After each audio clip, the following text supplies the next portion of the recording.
부동산 시장은 거대한 항공모험과 같거든요. 그렇기 때문에 한쪽으로 방향이 정해지면 그쪽 방향으로 이렇게 계속 가려고 하는 그런 특징들이 있습니다.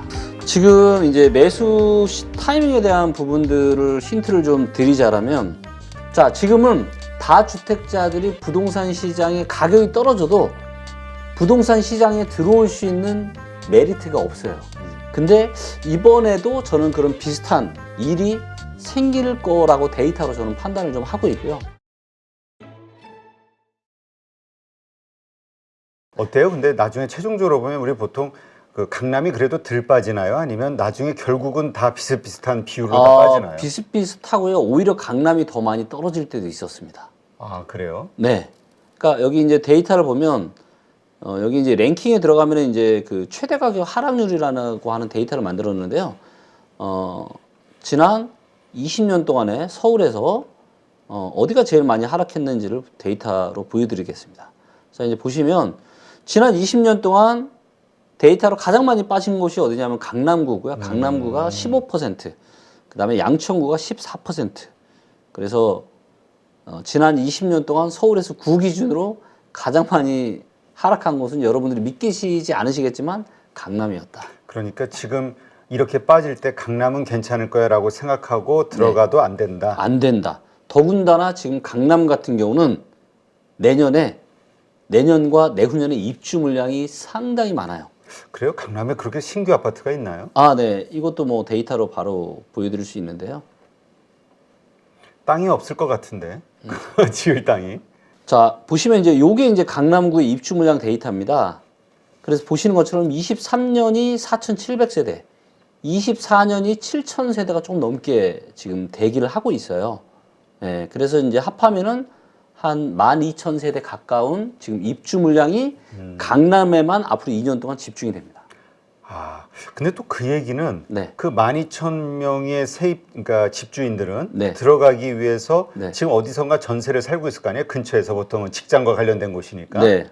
그러면 그게 또 빠져나온다라는 건 또 무슨 하락의 요인이 될 것 같은데 그 주변에. 그게 팔려야 일단은 어찌됐건 잔금을 치러야 되잖아요. 그렇죠. 입주를 한다는 얘기는 뭐냐면 잔금을 치러야 된다는 얘기입니다. 잔금을 치르는 방법은 두 가지가 있어요. 첫 번째는 내가 살고 있던 곳에서 그게 뭐 매매든 전세든 이걸 정리하고 팔거나 아니면 전세 자금을 다시 반환 받아서 내가 가지고 있는 돈이랑 합쳐서 잔금을 치러서 입주하는 방법. 그런데 지금 부동산 시장의 문제는 뭐죠?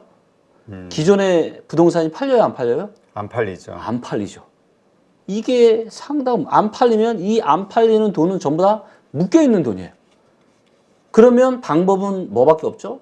세입자를 받는 수밖에 없죠. 그렇죠. 세입자를 받아서 내가 가지고 있는 돈이랑 합해서 잔금을 치러야 되는데 지금은 강남도 전세 가격이 어떻죠? 몇 억씩 뚝뚝 떨어지고 있다는 신문기사 보셨죠? 그렇죠. 예. 근데 이렇게 입주 물량까지 많으면 전세 가격은 더 떨어지죠. 그리고 그 영향으로 주변의 집값도 더 떨어질 것이고, 그렇죠. 전세값도 더 떨어질 맞습니다. 것이고, 그러니까 네. 결국은 지속적으로 하락으로 유도하는 네. 어떤 현상으로 봐야겠고요. 그러니까 이게 그런 이야기가 있잖아요. 안 좋은 건 한꺼번에 터진다는 얘기가 있죠. 그렇죠. 이게 서로 다 맞물려. 하나가 이것 때문에 또 이게 안 되고 이게 안 되고 또 다른 게 안 좋아. 계속 이게 맞물려서 어떻게 보면 이렇게 소용돌이처럼 지금 하락에 지금 장세가 진행이 되고 있습니다. 네, 알겠습니다. 이렇게 현재 부동산 시장은 안 좋은 상황이라는 거, 그리고 네. 그 안 좋은 상황에 더 불을 끼얹게 될 것이 바로 지금 둔촌주공의 네. 그 문제. 계약이 어떻게 될 내년 거냐. 1월 1월 3일부터 1월 17일까지가 계약일이고요. 19일이 그 대출의 만기일입니다. 요것이 어떻게 잘 해결되느냐에 따라서 부동산 시장만이 아니라 우리 금융 전체에 맞습니다. 충격이 올 수도 있다. 네. 네, 이해하겠습니다. 자, 그러면 이제 정부 입장에서도 이걸 두고 볼 수는 없잖아요. 맞습니다. 연착륙을 원하지 네. 경착륙 해가지고 뭔가 경제에 어떤 충격이 오는 거는 원하지 않을 테니까 이제 네. 어떤 규제 정책을 자꾸 완화한다든지 아니면 네. 뭔가 이 부동산 시장을 안정화시키기 위한 정책을 네. 대책을 내놓을 것 같은데요. 맞습니다. 네네. 그래서 이제 지금 부랴부랴 이런 정책들을 내세우고 있고요. 또 기억하시겠지만 얼마 전에 그 빌라왕이 이렇게 맞아요. 예, 그러면서 이제 세입자들이 1100 몇십 채라고 얼핏 들은 거 몇백 채? 네. 그래서 이제 그런 것들이 어떤 사회적인 지금 문제가 되면서 대책들을 계속 좀 쏟아내고 있고요. 네, 하지만 이제 이런 대책들이 대세를 돌리기에는 이제 여전히 아직은 미약한 우리가 이제 그런 게 있잖아요. 부동산 시장이 뜨겁게 달아오르면 정부가 규제를 합니다. 근데 정부가 규제를 하니까 이제 못 오르겠구나라고 생각이 들 수 있잖아요. 하지만 그렇죠. 잠깐 주춤하다가 더 뜨겁게 달아오르잖아요. 지난 몇 년간 그랬죠. 그렇죠. 근데 부동산 시장이 이렇게 안 좋아지면 정부에서도 규제를 하나씩 제거합니다. 그리고 규제를 제거한 걸 넘어서 부양정책까지 하거든요. 근데 그래도 시장이 바로 안 살아나요. 왜냐하면 누누이 말씀드리지만 부동산 시장은 거대한 항공모험과 같거든요. 그렇기 때문에 한쪽으로 방향이 정해지면 그쪽 방향으로 이렇게 계속 가려고 하는 그런 특징들이 있습니다. 그렇다면 일단 정부에서 지금 내놓은 그 대책은 어떤 것들이죠? 네. 일단 이제 조금 이제 지금은 이제 워낙 거래가 없다 보니까 좀 실수요자들이 좀 집을 살 수 있게끔 그래서 이제 지금 특별 보금자리론을 지금 개편을 했습니다. 그래서 원래는 이게 이제 주택 가격이 6억까지밖에 안 됐거든요. 근데 이제 그 주택 가격을 9억 원짜리까지 이거를 받을 수 있게끔 했고요. 그 다음에 대출 한도가 원래 이제 3억 6천이었는데 이걸 이제 5억 원까지 늘렸고요. 그 다음에 소득 한도가 원래 있었습니다. 소득 한도가. 근데 소득 요건이 아예 없어졌어요. 그래서 원래는 이게 기존의 부부 합산 소득이 7천만 원까지만 요걸 받을 수가 있었는데 소득이 이거보다 더 많아도 이제 이 특별 보금자리론을 받을 수 있게끔. 그래서 특별 보금자리론은 이제 최장 한 50년 동안 고정된 금리로 그래서 좀 낮은 한 4, 5% 정도의 요 금리로 원리금을 매달 상환할 수 있는 주택담보대출이거든요. 그러니까 어떻게 보면 실수요자 입장에서는 지금 대출을 새로 받으려면 지금 한 7% 정도씩 하니까 굉장히 비싸니까 4, 5%면은 이제 괜찮은 금리라고 볼 수 있는 거잖아요. 근데 그래서 이제 어떻게 보면 수요를 조금 자극할 수 있는 이런 정책들이 내년부터 시행이 되지만 문제는 뭐냐면 이제 4, 5%의 금리도 일반 서민들이 감당하기에는 이게 보통 쉬운 건 아니죠. 그렇죠.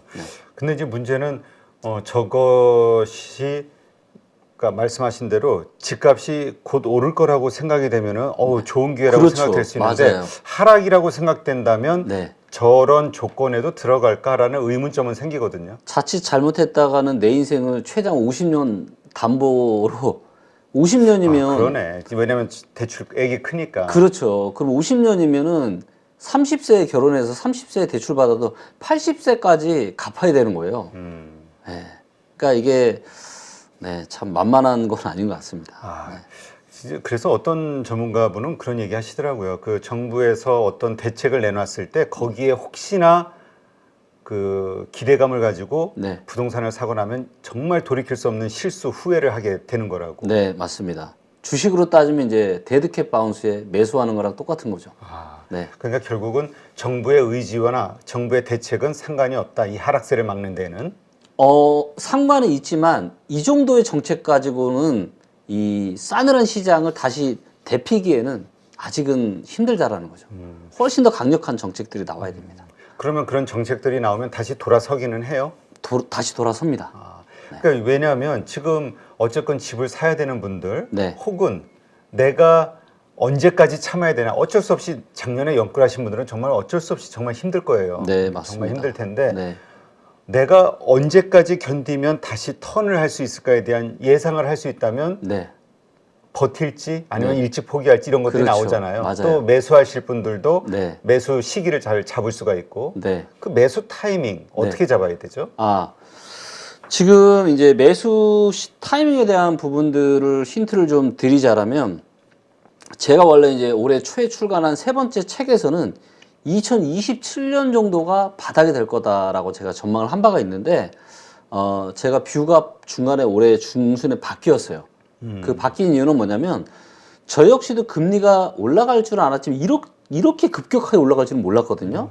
그러다 보니까 금리가 급격하게 올라가면서 하락이 제가 예상했던 완만한 하락 패턴이 아니라 급락형 패턴이 나타나고 있어요. 그럼 급락형 패턴이 나타나는 그만큼 빠르게 또 시장이 반등이 나올 수 있다는 의미거든요.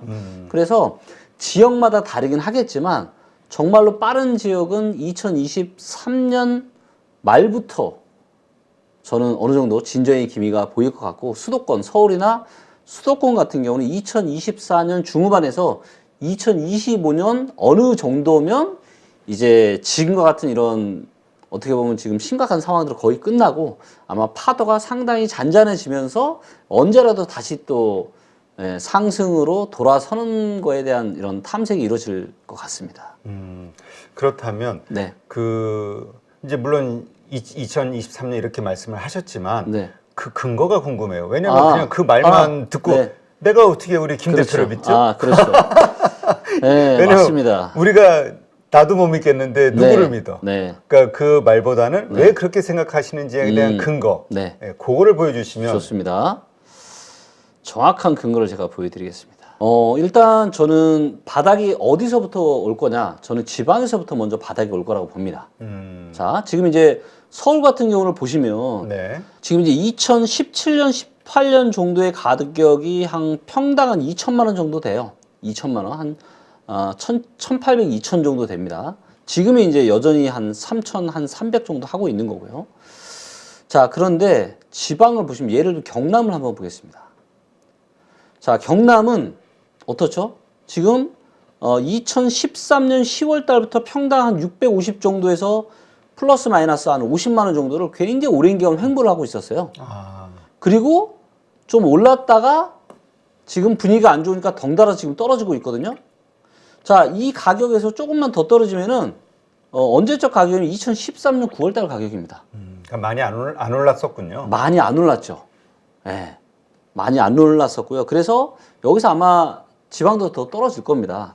하지만 떨어지게 되면 이제 조금만 더 떨어지면 이제는 2013, 14 이런 가격대까지 떨어지는 거고, 근데 잘 아시겠지만 2013년, 14년에 아파트를 짓는 원가와 지금의 원가는 완전히 다릅니다. 그렇죠. 지금 또 비싸니까. 그렇죠. 제가 이제 물어봤는데 공급 면적 기준으로 지금 아파트 한 채를 짓는 건축비가 지금 지방이 500만 원 정도 한다고 합니다. 평당? 예, 평당 지방이. 땅값까지 포함해서요? 땅값 빼고요. 빼고. 네, 땅값 빼고. 그다음 수도권이 한 700에서 800만 원 정도 된다고 합니다. 예. 그러니까 지금은 예전이랑은 다르게 물가도 굉장히 많이, 원자재비도 굉장히 많이 올랐고 인건비도 많이 올랐기 때문에. 그렇죠. 그럼 40~50% 오른 거니까. 그렇죠. 아파트를 짓는 원가 자체가 달라요. 그렇기 때문에 저는 한 17년, 18년 정도 가격이면 이제는 거품이 거의 다 빠진다. 제가 왜 17년, 18년 이야기를 하냐면 여기에 대한 근거도 제가 한번 설명을 좀 드릴게요. 자, 이제 여기에 보시면 이제 서울의 이제 소득 대비한 이 아파트 저평가 인덱스라고 하는 건데요. 요거를 이제 보시면 이제 2017년 한 18년 정도 가격이면은 이제 보시는 것처럼 초록색을 거품이 별로 없는 상태예요.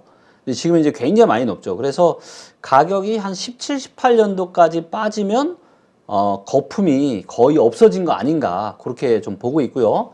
아까 이제 경남을 보여드렸는데 경남도 소득 대비한 아파트 가격을 좀 보시면 경남도 보시면 이제 요때 이제 가격이 떨어졌을 때 요때 한 19년, 20년 요때가 이제 소득 대비 좀 저평가 상태였거든요. 그렇다면 경남의 18, 19년 가격이면은 평당 한 얘는 이제 전용 면적 기준입니다. 공급 면적이 아니고요. 얘는 전용 면적 기준으로 지금 600만 원 정도 되는 거예요. 그러니까 이 정도면은 소득 대비해서 그 당시 소득으로 저평가인데 18, 19년보다는 경남도 지금 소득이 더 올랐을 거 아니에요. 그러니까 한 평당 600에서 650 정도면은 상당히 저는 메리트 있는 수준이다. 근데 여기서 좀만 더 떨어지면 그 정도 가격이 되는 거예요.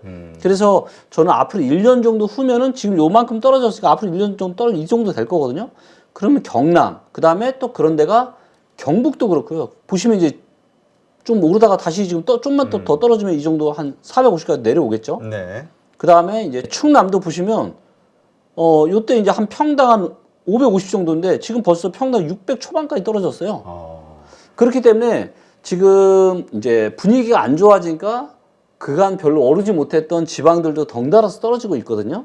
근데 이제 금융위기 이후에 어떤 일이 있었냐면 수도권 시장은 꽤 하락이 오랫동안 길었지만 그때 이제 지방도 같이 흔들고 안 좋았었는데 지방 지역은 빠르게 회복을 하고 수도권 떨어질 때 지방은 계속 올랐어요. 근데 이번에도 저는 그런 비슷한 일이 생길 거라고 데이터로 저는 판단을 좀 하고 있고요. 그래서 빠르면 내년, 지금 이제 계속 더 떨어지면 빠르면 내년 말 정도에는 일부 지방에서는 좋은 매수 기회가 오지 않겠나. 바닥권에 대한. 그렇죠. 그럼 그리고 나서 이제 서울 쪽에서 대도시에서도 그렇게 될 것이다. 여기에 턴과 함께. 수도권은 좀 더 시간이 걸릴 거라고 봅니다. 지방은 이제 일부 지방은 13년 말이나 14년 초 정도를 예상을 하고 있는데 수도권은 이제 2024년 말이나 25년 정도 지금 예상을 하고 있습니다. 그러니까 수도권 지방보다는 조금 더 턴하는 속도가 그리고 그렇죠. 더 많이 빠져야 되고. 맞습니다. 네. 지금 아까 정부 정책에 의해서 되돌아설 수 있다고 말씀하셨잖아요. 그러니까 정부가 그런 힘은 있는 거잖아요. 있죠. 그럼 중간에라도 그런 힘이 나온다고 했을 때는 또 네. 반등할 수 있지 않을까요? 네, 맞습니다. 근데 그게 어떤 힘일까요? 네. 어떤 정책? 자, 부동산 시장에는 두 부류의 사람들이 있습니다. 첫째는 일반 그냥 내 집을 사려고 하는 그냥 일반 무주택자나 1주택자. 두 번째는 투자자라고 할 수 있는 다주택자들입니다. 자, 지금은 다주택자들이 부동산 시장에 가격이 떨어져도 부동산 시장에 들어올 수 있는 메리트가 없어요. 왜냐하면 취득세 중과세 있죠. 그 다음에 다주택자 양도소득세 중과세 있죠. 그렇기 때문에 이거를 다 아마도 내년에 저는 풀게 될 거라고 봐요.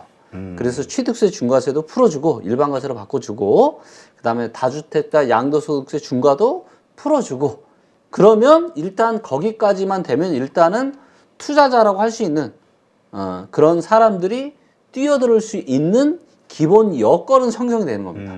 거기서부터 시작이 되는 거죠. 네. 그러면 우리가 그러한 정책이 나왔을 때 그러면 마지막 정부의 정책이 나왔다 생각하고 집을 사는 매수기로 삼아도 돼요? 그 신호를 시그널로 삼아서? 안 됩니다. 그러니까 그게 궁금한 거야. 자, 그러니까 그거는 뭐냐면 떨어지다가 그 정도면은 한 허벅지에서 한 무릎 정도 되는 거고요. 그 정도. 그 정책이 나왔을 때가. 그렇죠. 거기서도 우린 넘어가면 안 된다. 네. 근데 기왕이면 조금 무릎 밑에 정강이나 발목 요 정도에 살 수 있으면 좋잖아요. 거기까지 그거를 이제 불러올 수 있는 아주 강력한 정책이 있습니다. 그게 뭐죠? 그 얘기해야 되나요? 예, 해줘야지. 네. 본전을 여기서 다 털고 가셔야지. 네네. 그게 뭐냐면 그게 바로 양도소득세 면제 혜택. 그러니까 예를 들면 2012년 말에 어떤 정책이 나왔냐면, 그러니까 앞으로 미분양 주택이 많이 쌓일 거예요. 그렇죠. 미분양 주택이 많이 쌓이면 부동산 관련한 기업들이 어떻게 될까요? 부도 위기로 몰리겠죠. 너무 힘들어지겠죠. 그리고 그런 회사들이 부도가 나면 그 회사에서 일하셨던 분들은 또 직장을 잃게 되는 거고. 그렇기 때문에 이게 사회적으로 굉장히 좋지 않습니다. 그러면 정부에서 나서야죠. 그래서 정부에서 어떤 정책을 펼치냐. 미분양 주택을 지금 사게 되면 한시적으로 양도소득세를 아예 면제를 해주겠다. 이런 정책이 나올 겁니다. 네. 그리고 한 채뿐만이 아니라 여러 채의 미분양 주택을 사도 양도소득세를 면제해 주겠다고 할 거예요. 자, 그러니까 우리가 부동산이 뭐 타이밍만 잘 잡은 수익이 굉장히 크잖아요. 그렇죠. 근데 세금이 크죠. 양도소득세. 그렇죠. 그리고 금액이 커지면 커질수록 그 양도소득세에 대한 부담은 더 커집니다. 왜냐하면 누진세이기 때문에. 그렇죠. 네. 그런데 이거를 면제해 준다? 만약에 현금을 갖고 있는 부자다라고 하면 이때다 하고 사야죠. 그렇죠. 상당한 매력을 많이 느끼게 되겠죠. 네. 그래서 그 정책이 나올 때쯤이 저는 하강하는 국면에 정강이 미치다. 그리고 모든 투자의 찐바닥은 그 누구도 사실은 알기 힘들잖아요. 그리고 그런 것들을 반복할 수도 없고. 하지만 다양한 데이터에 근거하면 이게 뭐 정강이 미친지 어깨 위인지 정도는 알 수가 있거든요. 그래서 정강이 밑 정도면은 그래도 좀 사볼만 하겠다라고 생각합니다. 네, 그렇군요. 바로 이러한 신호들이 나왔을 때 사실 그 전까지는 우리가 일반적으로 알고 있는 거는 거래량이 갑자기 바뀌는 순간이 또 네. 매도의 타이밍이다. 아, 네. 이렇게 이해를 했었는데 네. 부동산도. 아, 네, 그 부분도 맞습니다. 그 부분도 제가 데이터로 똑같이 설명을 좀 드려볼게요. 그러니까 이제 시그널이 여러 개가 있는데 네. 이런 여러 것들을 다 좀 종합적으로 검토해 가면서 네. 결정을 해야 되겠군요. 맞습니다. 예, 사람도 진바닥에 대한 확인을. 맞습니다. 예. 자, 이제 보시면 요게 이제 수도권의 이제 거래량 데이터입니다. 근데 보시면 아시겠지만 제가 말씀드렸던 그런 미분양 그런 혜택들이 나왔던 게 이때예요. 이때. 근데 보시면 거래량 출렁출렁하면서 고점이 계속 낮아지죠. 시장의 에너지가 계속 낮아진다라는 거예요. 근데 이 하락 추세를 깨고 반전이 된 게 2012년 연말 그리고 13년 초중반. 즉 이때서부터 시장이 다시 살아나는 거죠. 그래서 말씀하신 것처럼 이렇게 죽어있던 거래량이 다시 살아난다라는 거는 누군가 매수자가 있기 때문에 살아나는 거거든요. 그렇죠. 네, 그래서 앞으로 또 거래량이 이렇게 늘어나는 걸 확인을 하신다면 아 뭔가 지금 시장의 분위기가 좋아지고 있구나라고 판단하시면 되겠죠. 이 거래량은 어떻게 월 단위로 봐요? 아니면은 주 예, 단위로 봐요? 월 단위로 지금 보는 데이터. 월 단위로. 네, 네. 알겠습니다. 이러한 현상들. 네.